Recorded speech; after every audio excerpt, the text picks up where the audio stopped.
মুক্তিযোদ্ধাদের মাসিক ভাতা 20,000 টাকা করার ঘোষণা প্রধানমন্ত্রীর। গৃহ নির্মাণ সহ সব ধরনের সহায়তা করার প্রতিশ্রুতি। 22 ফেব্রুয়ারি আসছে টিকার দ্বিতীয় চালান। বিমান বাহিনীর মেডিকেল সেন্টারে বেসামরিক নাগরিকদের ভ্যাকসিন সেবা। সমৃদ্ধ বাংলাদেশ ভারতের জাতীয় স্বার্থের জন্য অপরিহার্য। বন্ধুত্ব আরও সুসংহত হবে, আশাবাদ হাই কমিশনারের। চতুর্থ দফায় ভাষান্তরে আরও 2000 রোহিঙ্গা উন্নত আবাসনের জন্য যাচ্ছেন স্বেচ্ছায়। মিয়ানমারের সড়কে সাজোয়া যান, ইন্টারনেট সেবা বন্ধ, বিক্ষোভকারীদের উপর সেনাবাহিনীর গুলি।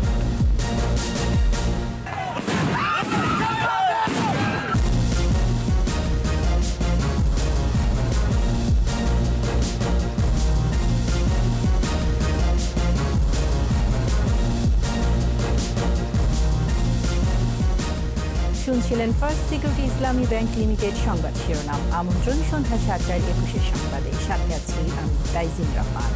দর্শক, 21 টেলিভিশনের সংবাদ একই সাথে সরাসরি দেখতে পাবেন আমাদের ফেসবুক পেজ www.facebook.com/2124 অনলাইনে।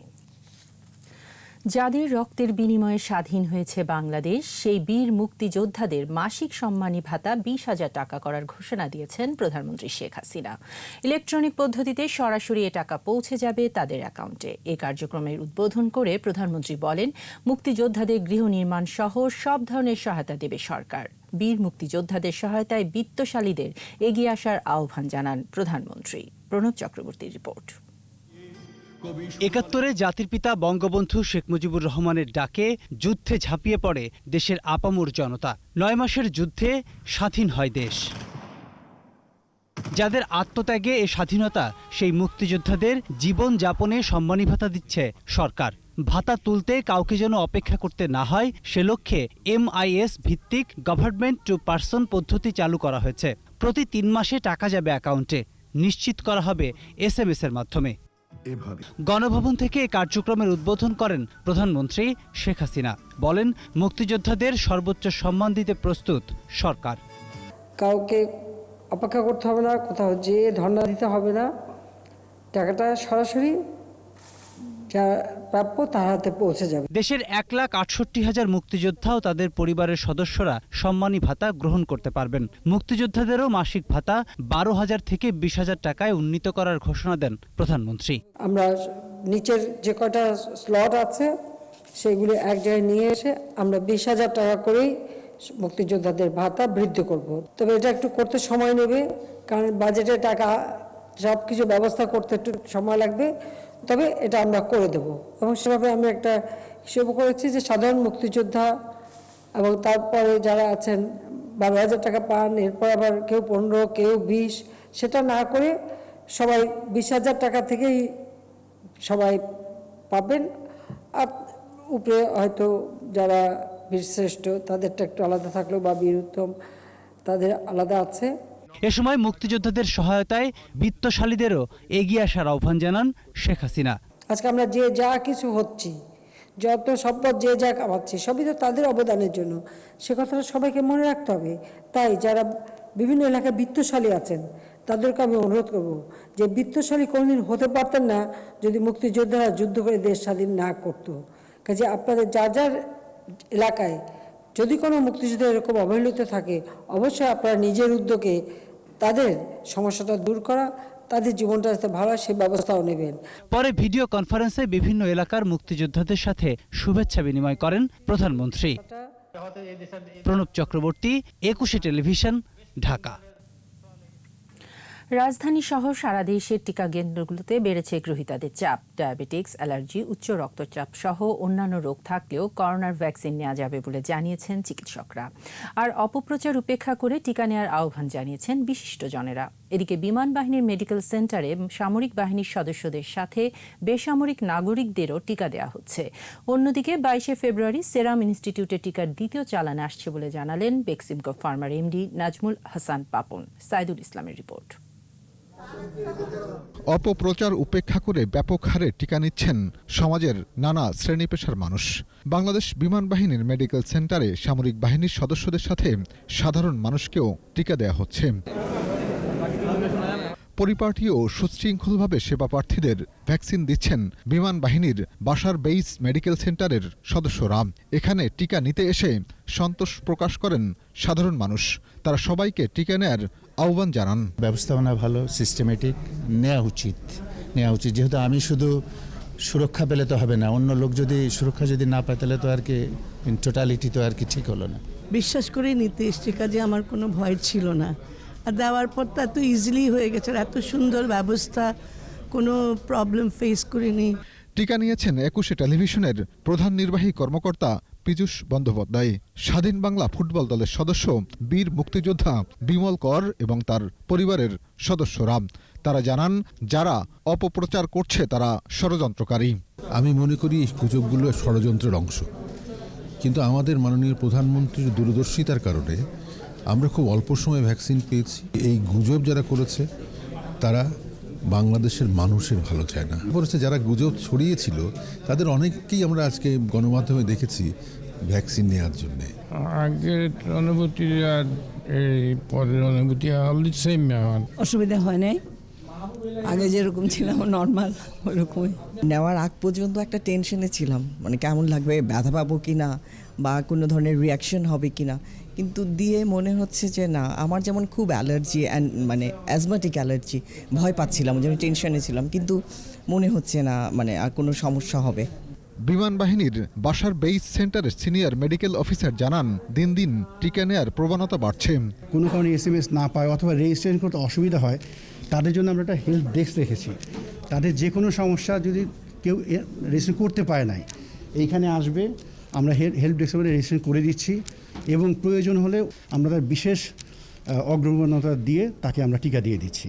এছাড়া উচ্চ রক্তচাপ, ডায়াবেটিক্স সহ অন্যান্য রোগীদের আগে টিকা নেয়ার পরামর্শ দেন এ চিকিৎসক।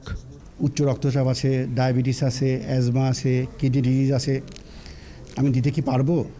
আমার কথা তাদেরকে আগে অগ্রগণ্যতার ভিত্তিতে তাদের দিতে হবে। এদিকে করোনার টিকা নিয়েছেন বাংলাদেশ ক্রিকেট বোর্ডের চেয়ারম্যান নাজমুল হাসান পাপন। আগামী কিছুদিনের মধ্যে আরও করোনার টিকা আসছে বলে জানান তিনি। একটা জিনিস তো আপনাদের মনে রাখতে হবে যে যেটা নাকি বিজ্ঞানীরা বলছে, সায়েন্টিস্টরা বলছে, ওয়ার্ল্ড ওয়াইড স্বীকৃত, যে এটা দিলে আপনার মৃত্যু হবে না কোভিডে, এইটা ওরা এনশিওর করছে। এর চেয়ে বেশি আর কি দরকার। অন্যদিকে রাজারবাগ পুলিশ লাইন কেন্দ্রে টিকা নেন স্বরাষ্ট্রমন্ত্রী ও আইজিপি। মাননীয় প্রধানমন্ত্রী শত্রুর মুখে ছাই দিয়ে এগিয়ে যাব আমরা কথাটা বলছিলেন, অনেকটা সেই রকমই আজকে সারা বাংলাদেশে কিন্তু ভ্যাকসিন পাচ্ছে এবং সবাই ভ্যাকসিন নিচ্ছে। সাইদুল ইসলাম, একুশে টেলিভিশন, ঢাকা।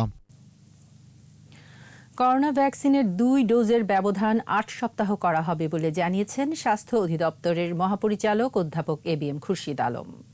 আরও জানান, দ্বিতীয় ডোজের ব্যাপারে 8 থেকে 12 সপ্তাহের পরামর্শ দিয়েছে বিশ্ব স্বাস্থ্য সংস্থা। টিকা প্রয়োগ কার্যক্রমের সুবিধা বিবেচনায় 2 ডোজের ব্যবধান 8 সপ্তাহ রাখা হবে। যারা এরই মধ্যে টিকা নিয়েছেন তাদেরকে মেসেজ বা সংরক্ষিত তথ্যের মাধ্যমে জানানো হবে।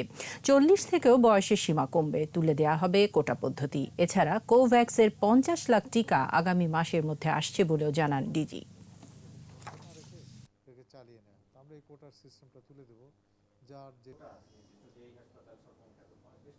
সবকিছু মিলে আমরা দেখেছি যে 8 থেকে 12 সপ্তাহের রিকমেন্ডেশন আছে। তো সেই ক্ষেত্রে আমরা 8 সপ্তাহটাকে বেছে নিচ্ছি। এই জন্য বেছে নিচ্ছি যে এটা আমাদের ভ্যাকসিন ডিপ্লয়মেন্ট প্ল্যানকে কার্যকরী করতে সুবিধা হবে। মেসেজের মাধ্যমে বা আমাদের কাছে যে তথ্য আছে সেটা দিয়ে তাদেরকে আবার মেসেজ দিয়েই এটাকে আবার নতুন করে শিডিউল করতে হবে।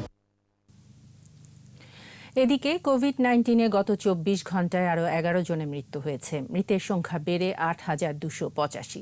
করোনায় মৃত্যুহার 1.53%। স্বাস্থ্য অধিদপ্তরের তথ্য অনুযায়ী 346তম দিনে দেশে করোনা পরীক্ষা হয়েছে 14,138টি। এর মধ্যে শনাক্ত 446। মোট শনাক্তের সংখ্যা 5,41,038 জন। নতুন 641 জন সহ সুস্থ হয়েছেন 4,87,870 জন। করোনায় দৈনিক সংক্রমণের হার 3.15%। এ পর্যন্ত শনাক্তের হার 14.01% ও সুস্থতার হার 90.17%। সমৃদ্ধ বাংলাদেশ ভারতের জাতীয় স্বার্থের জন্য অপরিহার্য বলে মন্তব্য করেছেন ঢাকায় নিযুক্ত ভারতীয় high commissioner Vikram Doraiswami. D-cap টকে তিনি বলেন, বাংলাদেশের সাথে সম্পর্ক খারাপ হোক, ভারত তা কখনোই চায় না। বাংলাদেশের সাফল্য ভারতের জন্য সবচেয়ে মঙ্গলের, এ নিয়ে কারো কোনো সন্দেহ থাকা উচিত নয় বলেও জানান দোরাইস্বামী। বাংলাদেশের সাথে চীনের ভালো সম্পর্কে ভারতের কিছু আসে যায় না বলেও মন্তব্য করেন তিনি। মোহাম্মদ নুরুন নবীর রিপোর্ট। জাতীয় প্রেস ক্লাবে কূটনৈতিক প্রতিবেদকদের সংগঠন ডি-ক্যাবের আয়োজনে ডি-ক্যাপ টকে অতিথি ভারতীয় হাইকমিশনার বিক্রম কুমার দোরাইস্বামী। দুই দেশের বন্ধনের কথা তুলে ধরে তিনি বলেন, ভাষা, সংস্কৃতি, পাহাড় পর্বত, নদ নদী ও ইতিহাসের এক অবিচ্ছেদ্য সম্পর্কে জড়িয়ে বাংলাদেশ ভারত। প্রতিবেশী বাংলাদেশ ভালো করলে ভারতেরও ভালো লাগে। কেন্দ্রীয় সরকার বদল হলেও সম্পর্কের কোনো হেরফের হয় না বলেও জানান তিনি। One other area of our particular focus will be to try and jointly help recapture the spirit of our friendship in the Liberation War, including through a number of commemorative projects. Every Prime Minister of India and every government of India is invested in the idea of the best possible ties between India and Bangladesh. ভারতীয় high commissioner জানান, দুই দেশের বন্ধুত্বের উন্নয়নের দরজা সবসময় খোলা ছিল আর থাকবে। ভারত বাংলাদেশের সবচেয়ে বড় উন্নয়ন সহযোগী। পারস্পরিক সহযোগিতায় ভবিষ্যতের পথ তৈরি করতে চায় দেশটি। When a neighbor as closely connected as us is doing well, this is good for us. And there is absolutely no doubt in anybody's mind about this. Doraiswami বলেন, মিয়ানমার, বাংলাদেশ দুই দেশেই ভারতের বন্ধুরাষ্ট্র। বাস্তুচ্যুত রোহিঙ্গাদের সংকট সমাধানে নিরাপত্তা পরিষদে ভারত ইতিবাচক অবস্থানে থাকতে চায় বলেও আশ্বস্ত করেন তিনি। চীনের সাথে বাংলাদেশের সম্পর্ক যাই হোক, এটি ভারতের উপর কোনো প্রভাব ফেলবে না বলেও মন্তব্য করেন তিনি। We can add a pragmatic and result-oriented approach to it, so that people focus on the first and foremost challenge, which should be to facilitate the start of returns. ভারতীয় হাইকমিশনার বলেন, তিস্তা চুক্তি সইয়ে কেন্দ্রীয় সরকারের সর্বোচ্চ পর্যায়ে প্রতিশ্রুতি ও আন্তরিকতা থাকলেও অনেক কিছুই নির্ভর করছে রাজ্য সরকারের মতামতের উপর। Many of our state governments are in court against each other. In fact, some court disputes go back to over 100 years over the Kaveri, for instance. This is not I'm not saying that this is a good thing, but it is the reality as it exists. Mohammad Nurun নবী, 21 television, Dhaka. কাতার ভিত্তিক television আল জাজিরায় প্রচারিত প্রতিবেদন internet থেকে সরাতে হাইকোর্টে করা রিটের উপর 6 amicus curiae মতামত দিয়েছেন। বুধবার অ্যাটর্নি জেনারেল এম আমিনুদ্দিনের বক্তব্য শুনবেন হাইকোর্ট। বিচারপতি মোহাম্মদ মুজিবুর রহমান মিয়া ও বিচারপতি মোহাম্মদ কামরুল হোসেন মোল্লার হাইকোর্ট বেঞ্চে এই শুনানি হয়। 6 অ্যামিকাস কিউরি হলেন এজে মোহাম্মদ আলী, ফিদা এম কামাল, কামালুল আলম, আব্দুল মতিন খসরু, প্রবীর নিয়োগী এবং Swadhin Malik. All the prime minister man শিরোনামে গত 1 ফেব্রুয়ারি আল জাজিরায় প্রতিবেদন সম্প্রচারিত হয়।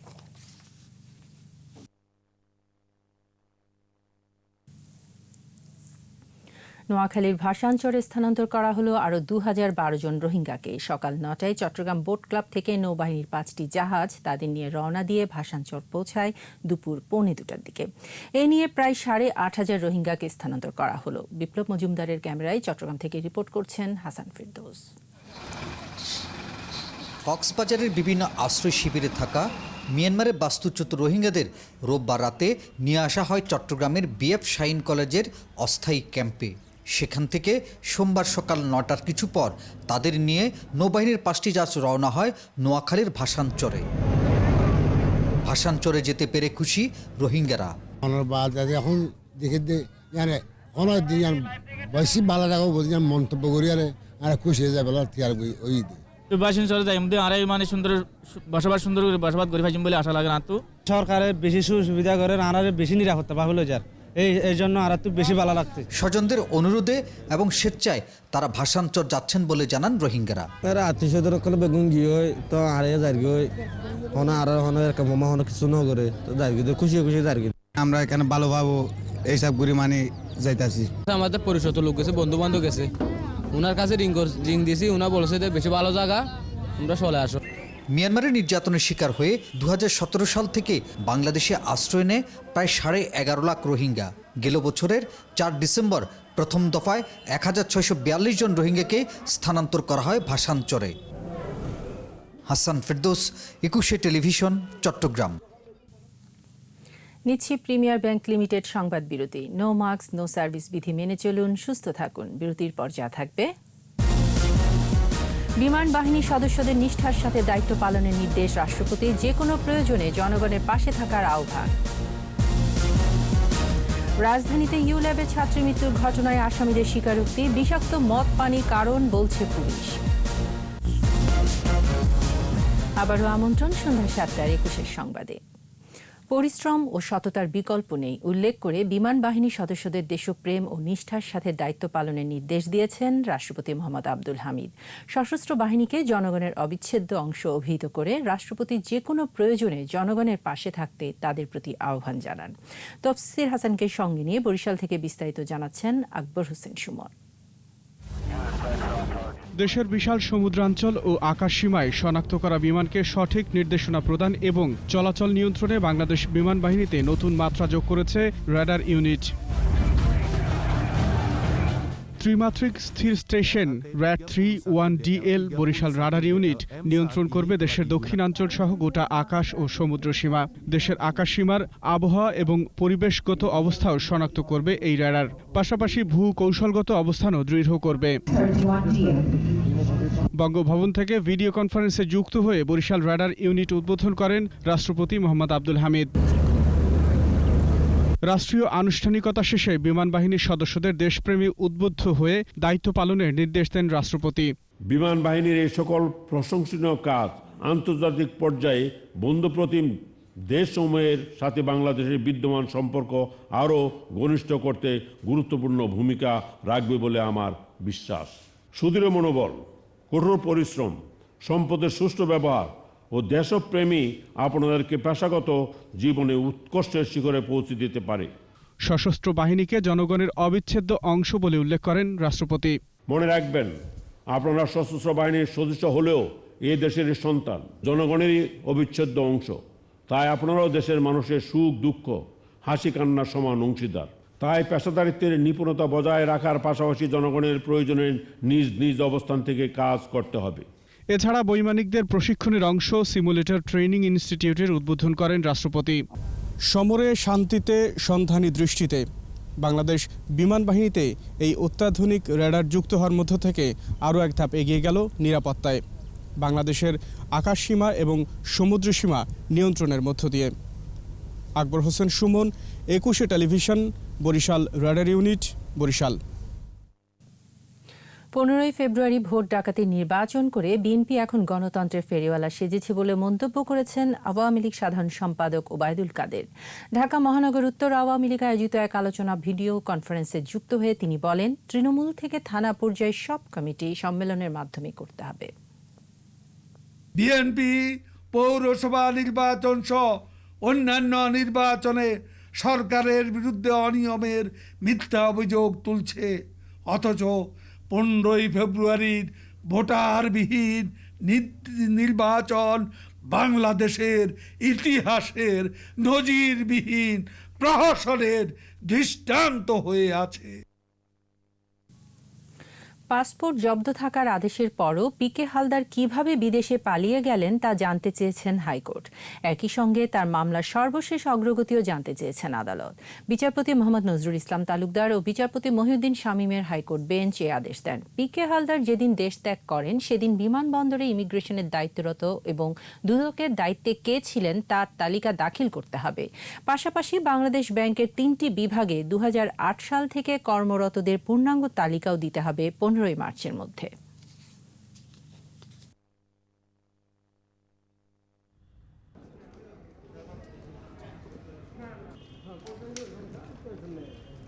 আদালত এটাই জানতে চাচ্ছেন কোনো সরকারি কর্মকর্তা কোনো গাফিলতি ছিল কি না। দুর্নীতি দমন কমিশনের এই দেয়া মামলা তাকে যে বিদেশ যাওয়ার নিষেধাজ্ঞা দিল, নিষেধাজ্ঞা থাকা সত্ত্বেও উনি কিভাবে গেল, এই জিনিসগুলো দায়িত্বরত যারা ব্যক্তি ছিল তাদের নামধাম চেয়েছে। 394 জনের কর্মকর্তাদের একটা তালিকা, যেটা মানে পূর্ণাঙ্গ না, আমরা কোর্টকে অবহিত করেছি, আমরা এটার জন্য সময় চেয়েছিলাম। রাজধানীতে ইউল্যাবের ছাত্রী মৃত্যুর ঘটনায় রিমান্ডে থাকা ডিজে নেহা সহ অন্য আসামিরা স্বীকারোক্তিমূলক জবানবন্দি দিয়েছে। আর ওই ছাত্রী এবং আরেক তরুণের মৃত্যুর কারণ বিষাক্ত মদ বলে প্রাথমিকভাবে মনে করছেন তদন্তকারীরা। তবে মদ সরবরাহকারীকে এখনো খুঁজে পায়নি পুলিশ। ইয়াকুব লিটনের ক্যামেরায় দীপু শিকদারের রিপোর্ট।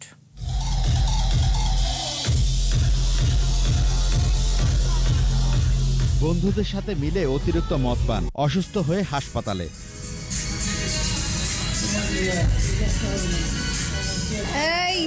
মোহাম্মদপুরে তরুণ আরাফাতের পর রাজধানীর আরেক হাসপাতালে চিকিৎসাধীন অবস্থায় মারা যায় ইউল্যাবের ছাত্রী ফারহা মাধুরী। তবে প্রাণে বেঁচে যায় ডিজে নেহা।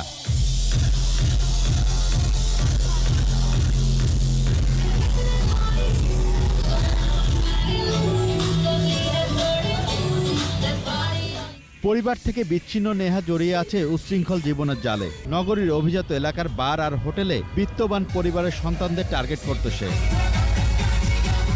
মোহাম্মদপুর থানার একটি মামলায় গ্রেফতারের পর পুলিশের কাছে এমনটাই স্বীকারোক্তি তার। বাকি 4 জনকে আমরা রিমান্ডে এনেছিলাম, তারা সবাই স্বীকার করেছেন এবং তারা কোথায় কি পার্টি করেন, কোথায় কীভাবে তারা বিভিন্ন জায়গাগুলিতে খদ্দের কালেকশন করেন, সব কিছু তারা স্বীকার করেছেন। এবং আমরা সর্বশেষ বিশাল যে নিহার কথা মতো যে আমরা বিশালকেও রিমান্ডে নিয়েছিলাম, বিশালও সবকিছু স্বীকার করেছে। অতিরিক্ত বিষাক্ত মদ পানি আরাফাত আর মাধুরীর মৃত্যুর কারণ বলে এখনো মনে করছে পুলিশ। তবে ময়নাতদন্ত রিপোর্টে পরিষ্কার হবে সব। আর বাকি আরও কারা কারা এই পার্টিগুলিতে আসতেন, তারা বিভিন্ন জায়গায় অনুষ্ঠানগুলি করতেন, কারা কারা সহযোগিতা করতেন, এগুলি আমরা খুঁজে বের করছি এবং আমরা মনে করি অতি শীঘ্রই আমরা চার্জশিট প্রদান করতে পারব। প্রাথমিকভাবে মনে করতেছি যে অতিরিক্ত মদ্যপান বিষক্রিয়ায় তার মৃত্যু হয়েছে। দীপু শিকদার, 21 টেলিভিশন, ঢাকা। এবারে আমাদের বিশেষ আয়োজন ভাষার মাস।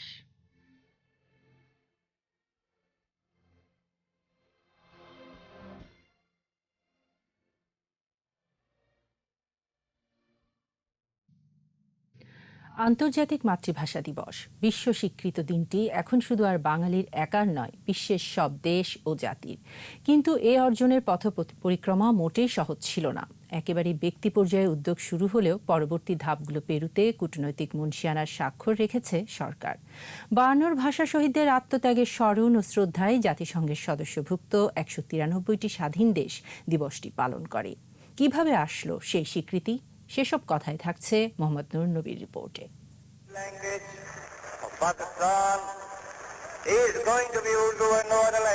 একটি অযৌক্তিক ঘোষণা 1952 সালে ফুঁসে ওঠে ছাত্র আন্দোলন নিবৃত্ত করতে পুলিশের গুলি 21শে ফেব্রুয়ারিতে।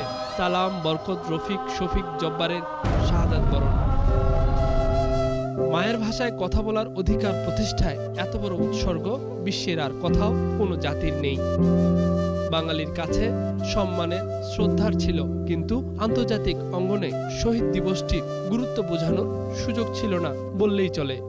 এগিয়ে আসলো 2 প্রবাসী বাঙালি। কানাডার ভ্যানকুভারে বসবাসকারী আব্দুস সালাম ও রফিকুল ইসলাম এ দাবি উল্লেখ করে চিঠি লিখেন তৎকালীন জাতিসংঘের মহাসচিবের কাছে। সময়টা 1998 সালের 9 জানুয়ারি।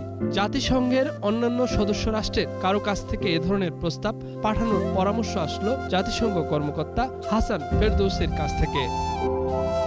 60টি ভাষার 10 জন সদস্যের বহুভাষিক ও বহুজাতিক মাতৃভাষা প্রেমিক গোষ্ঠী নামে সংগঠন তৈরি হলো কানাডায়।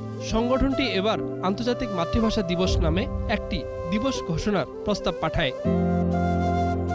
প্রায় 1 বছর কেটে যায় এভাবেই। এবার জানানো হলো নিউ ইয়র্কে নয়, যোগাযোগ করতে হবে প্যারিসে জাতিসংঘের শিক্ষা, বিজ্ঞান ও সাংস্কৃতিক বিষয়ক সংগঠন ইউনেস্কোয়ে। যোগাযোগ হলো সংস্থাটির ভাষা বিভাগের কর্মকর্তা আন্না মারিয়ার সাথে।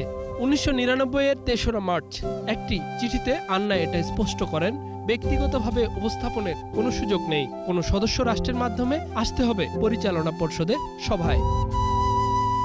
হাতের সময় একেবারেই কম, অল্প কদিনের মধ্যেই সভা। সংগঠনটির পক্ষ থেকে বিস্তারিত জানানো হলো বাংলাদেশের শিক্ষা মন্ত্রণালয়ের সংশ্লিষ্টদের। বিষয়টি রাষ্ট্রের জন্য গর্বের। বিবেচনায় কাল বিলম্ব না করেই প্রধানমন্ত্রী শেখ হাসিনার কাছে অনুমতি চেয়ে পাঠানো হলো সারসংক্ষেপের নোট। সময়ের স্বল্পতার বিষয়টি উপলব্ধি করেন প্রধানমন্ত্রী, তাই আনুষ্ঠানিক অনুমোদন প্রক্রিয়া এড়িয়ে নথির অনুমোদন দেন তিনি। বাকি ছিল একটি স্বাক্ষর মাত্র। তখন পার্লামেন্ট চলছিল। সে অবস্থাতেই প্রধানমন্ত্রীর স্বাক্ষর নিয়ে প্রস্তাবের ফ্যাক্স বার্তা ইউনেস্কোর সদর দফতরে পৌঁছে অফিসের সময়সীমা শেষ হবার মাত্র 1 ঘন্টা আগে। এই যে দুইজন প্রবাসী উদ্যোগ নিলেন আর মাননীয় প্রধানমন্ত্রী তড়িৎ বেগে এটা she took the all correct initiative।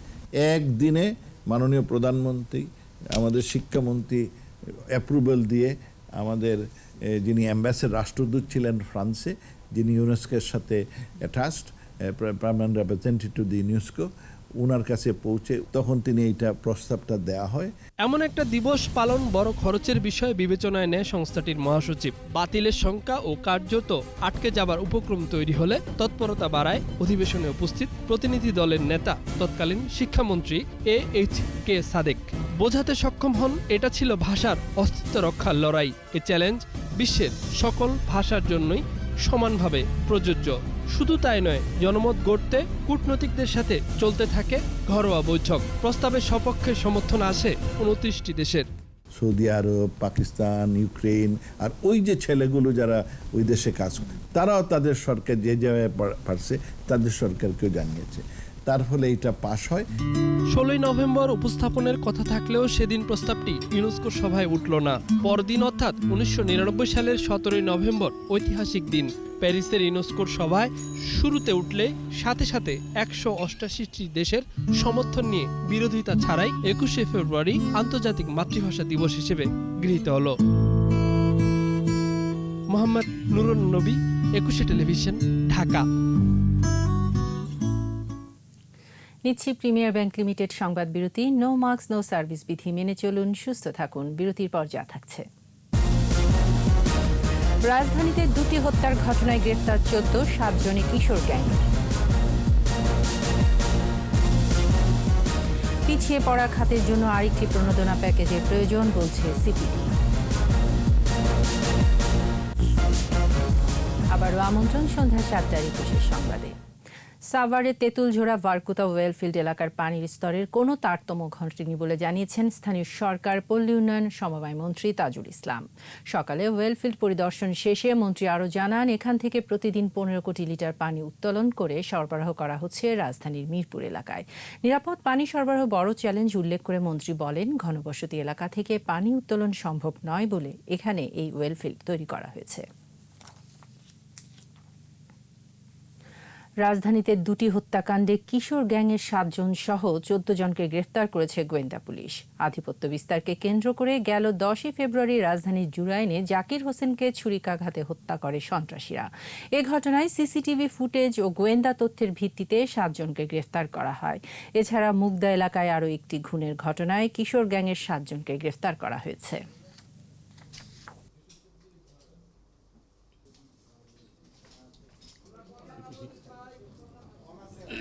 তো আধিপত্য বিস্তারকে কেন্দ্র করে 2টি গ্রুপের মধ্যে এরকম সংঘর্ষের ঘটনায় চাপাতি দিয়ে কুপিয়ে 2 জনকে মারাত্মক জখম করে এবং এর প্রেক্ষিতে জাকির নামে 52 বছরের এক লোক মারা যায়।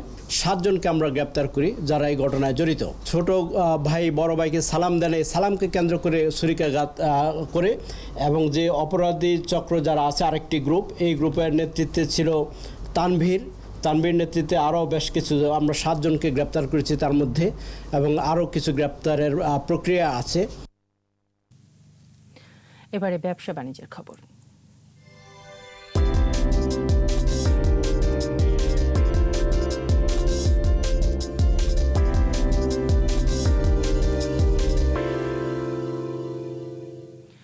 ন্যাশনাল প্রোডাক্টিভিটি অ্যাওয়ার্ড পেল 31টি শিল্প প্রতিষ্ঠান, আর 2টি প্রতিষ্ঠানকে দেয়া হলো ইনস্টিটিউশনাল অ্যাপ্রিসিয়েশন অ্যাওয়ার্ড। রাজধানীর একটি হোটেলে বিজয়ী প্রতিষ্ঠানের প্রতিনিধিদের হাতে এসব পুরস্কার তুলে দেন শিল্পমন্ত্রী নুরুল মজিদ মাহমুদ হুমায়ুন।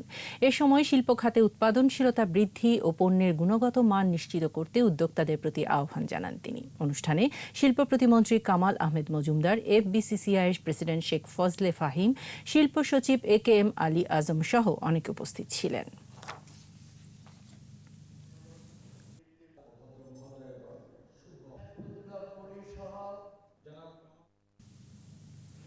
অর্থনীতি পুনরুদ্ধারে পিছিয়ে পড়া খাতের জন্য আরেকটি প্রণোদনা প্যাকেজ প্রয়োজন বলে মনে করছে বেসরকারি গবেষণা প্রতিষ্ঠান Center for Policy Dialogue CPD.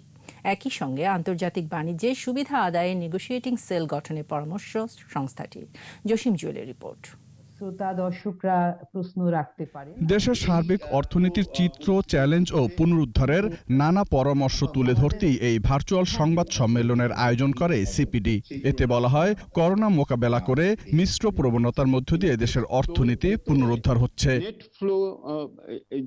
Remittance প্রবাহ, বৈদেশিক মুদ্রার রিজার্ভ ও আমদানি ব্যয় কমে যাওয়ায় ব্যালেন্স অব পেমেন্ট পরিস্থিতি এখন বেশ ভালো। তবে শিল্পের কাঁচামাল ও মূলধনী যন্ত্রপাতি আমদানি বৃদ্ধি কমে যাওয়া অর্থনৈতিক কর্মকাণ্ডে এখনো কাঙ্ক্ষিত গতি ফেরেনি বলে মত সিপিডির। ইতিবাচক প্রবণতা ছাড়া নেতিবাচক যেগুলো আছে সেগুলো কিভাবে আমরা অ্যাড্রেস করতে পারি, এভাবে যদি আমরা আমাদের পলিসি রেসপন্সগুলো সাজাই তাহলে হয়তো আমরা কে শেপ থেকে এটাকে একটা ট্যাক্সই রিকভারিতে আমরা নিয়ে যেতে পারব। অর্থনীতিকে আরো বেগবান করতে বছরের মাঝামাঝি সময়ে বাজেট সংশোধন, সরকারি বিনিয়োগ বৃদ্ধির পাশাপাশি অভ্যন্তরীণ চাহিদা বাড়ানোর পরামর্শ দেওয়া হয়। তাগিদ আসে পিছিয়ে পড়া উদ্যোক্তাদের জন্য আরো একটি প্রণোদনা প্যাকেজের। স্থানীয় চাহিদাকে কিভাবে আমরা আরো বেশি বাড়াতে পারি, প্রণোদিত করতে পারি, সেখানেই সরকারের ভূমিকাটা খুবই ইম্পর্টেন্ট। প্রণোদনা প্যাকেজের আওতায় শিল্প খাতে দেওয়া চলতি মূলধনের মেয়াদ নির্দিষ্ট করে দেওয়ার পরামর্শ আসে সংবাদ সম্মেলনে। তাগিদ দেওয়া হয় বাণিজ্য খাতে কাঙ্ক্ষিত সুবিধা আদায়ে বিশেষ একটি সেল গঠনের। মনিটরিয়ামটা এটা তুলে দেওয়া উচিত এবং এই ক্রমান্বয়ে এই ওয়ার্কিং ক্যাপিটালটা টার্ম লোনে পরিণত করা উচিত, মানে চলতি ঋণটাকে মেয়াদি ঋণ করতে হবে এবং যাতে নিয়মিতভাবে ইনস্টলমেন্টটা ফেরত দিতে পারে। করোনা মোকাবেলায় চলমান টিকাদান কর্মসূচি সফল হলে অর্থনীতি পুনরুদ্ধার সহজ হবে বলে আশা সিপিডির। জসিম জুয়েল, 21 টেলিভিশন, ঢাকা। আর এরই সাথে শেষ করছে সন্ধ্যা 7টার 21 সংবাদ। যাবার আগে ফার্স্ট সিকিউরিটি ইসলামী ব্যাংক লিমিটেড সংবাদ শিরোনামগুলো জানিয়ে দিচ্ছে আরও একবার। মুক্তিযোদ্ধাদের মাসিক ভাতা 20,000 টাকা করার ঘোষণা প্রধানমন্ত্রীর। গৃহ নির্মাণ সহ সব ধরনের সহায়তা করার প্রতিশ্রুতি। 22 ফেব্রুয়ারি আসছে টিকার দ্বিতীয় চালান। বিমান বাহিনীর মেডিকেল সেন্টারে বেসামরিক নাগরিকদের ভ্যাকসিন সেবা। সমৃদ্ধ বাংলাদেশ ভারতের জাতীয় স্বার্থের জন্য অপরিহার্য। বন্ধুত্ব আরও সুসংহত হবে, আশাবাদ হাই কমিশনার। চতুর্থ দফায় ভাষান্তরে আরও 2000 রোহিঙ্গা উন্নত আবাসনের জন্য যাচ্ছেন স্বেচ্ছায়। মিয়ানমারের সড়কে সাজোয়াজান, ইন্টারনেট সেবা বন্ধ, বিক্ষোভকারীদের ওপর সেনাবাহিনীর গুলি।